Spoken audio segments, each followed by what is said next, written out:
नमस्कार मित्रांनो, मी आहे कोल्हापूरची मुलगी इंदुबाई. स्वागत आहे माझ्या चॅनलमध्ये. आज आपण बनवणार आहोत मऊ, स्पॉन्जी आणि हॉटेलसारखी चव येणारी बटन इडली. चला तर पाहूया काय काय साहित्य लागतं ते. सर्वप्रथम एका भांड्यामध्ये 3 ते 4 वाटी तांदूळ स्वच्छ धुवून घेणे.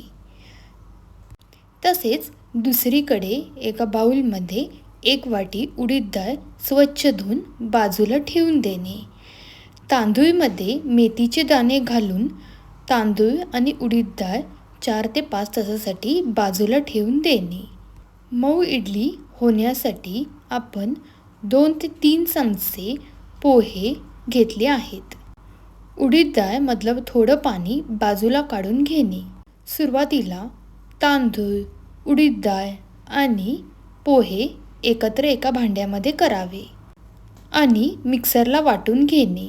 मिक्सरला वाटताना थोडे थोडे पाणी ॲड करावे. हे पीठ झाकून 8 ते 10 तासासाठी उबदार ठिकाणी ठेवावे. इडली करायच्या वेळी पिठामध्ये चवीनुसार मीठ घालावे. गरमागरम एकदम सोपी आणि चविष्ट बटन इडली खाण्यासाठी तयार आहे.